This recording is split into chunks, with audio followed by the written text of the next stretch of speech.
Hi everybody, my name's Delight and today I'm going to show you how to make a green smoothie. I designed this recipe myself, so I wanted to let you know a little bit of the background. I am currently in the middle of a cleanse. It's a 3-month cleanse. It's called the Candida cleanse. I read a book called The Candida Cure, and that's what got me started about a month ago on the cleanse. From reading the book, I realized that I had a whole bunch of symptoms of Candida, which is basically an overgrowth of yeast, and it's fed by eating a lot of sugar and alcohol and inflammatory things like that. So I've been trying to cut that out of my diet as much as I can, and I feel really good. But I'm getting a little bit tired of, I'm just needing some variety in my diet after being so restricted for a month. So I came up with this new smoothie recipe. I have this every morning for breakfast. And I make them ahead of time, and I get to have them all week long, which is pretty awesome. On the Candida diet, I don't eat dairy, gluten, alcohol, caffeine, or sugar.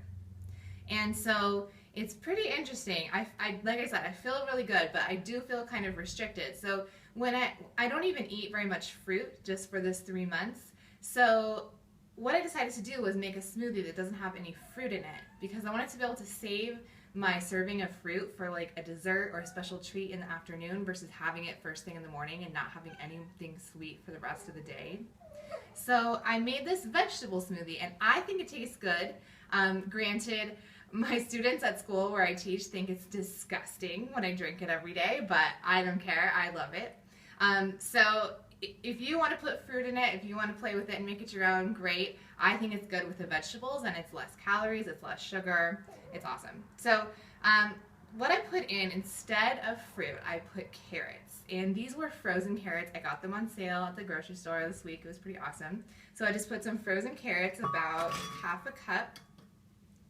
And then cucumber, which I peeled because it's not organic. And I cut it up into pieces because I tried to put a big chunk of cucumber in this blender before, and it did not get chopped up. So I learned I have to cut it into smaller pieces. So the cucumber's peeled. That's a half a cucumber. And then I have spinach, which is organic because spinach is on, whoops, I'm spilling it everywhere.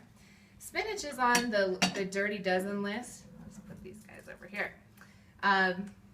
Of vegetables with the most pesticides. And so I always try to get organic spinach if I can, just to limit my exposure to pesticides in the vegetables that I eat. So those are the vegetables that I put in. And then just to make it so it's filling throughout the day, because I eat this, I have this around 9:30 in the morning, and then I don't eat lunch until 12. So I want to feel really full. So I put in a tablespoon of ground flaxseed.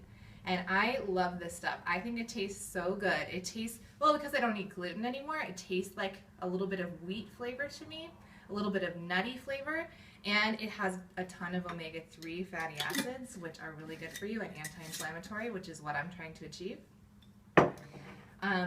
Then another filling aspect, which gives some protein to this, is a tablespoon of almond butter, which I love. I eat this out of the jar if I can, and I'm just going to use my finger here because that's how I do it. Okay, so there's my tablespoon of almond butter. And then last but not least, I just kind of eyeball this, and it's going to be about a cup. And see here I'm using the Almond Breeze vanilla almond coconut. So it has some vanilla flavor in it, but it's unsweetened, so that means it has no sugar. So I'm going to get a little bit of the vanilla taste and creaminess, but I'm not going to get the sugar. So I just eyeball this, and I think it's about a cup. I know in my blender how much liquid there needs to be in order for it to blend. And so it's going to be about there. So it's probably just a little more than a cup, maybe a cup and a half. So that's what I put in my green smoothie. I blend it up, and this blender is super loud. It's like 10 years old, and it takes about a full minute. So I'm not going to subject you to the sound of my blender blending for a full minute, and like any good cooking show, I have one already finished. So this one I actually made about 2 days ago, and I put it in this mason jar to keep it fresh. And so I can just shake. I'm going to eat this tomorrow or drink it really tomorrow for my breakfast. So I'll just shake it up and I'll eat it or drink. I keep saying eat because it feels like a meal. It feels like really filling, so I just want to eat it. So that's what I do is I make, and I'll do usually double this, and I'll make 2 of these at once and put them in 2 mason jars, and I've got 2 breakfasts all ready to go, and I can just grab it and take it to work, and it's super easy.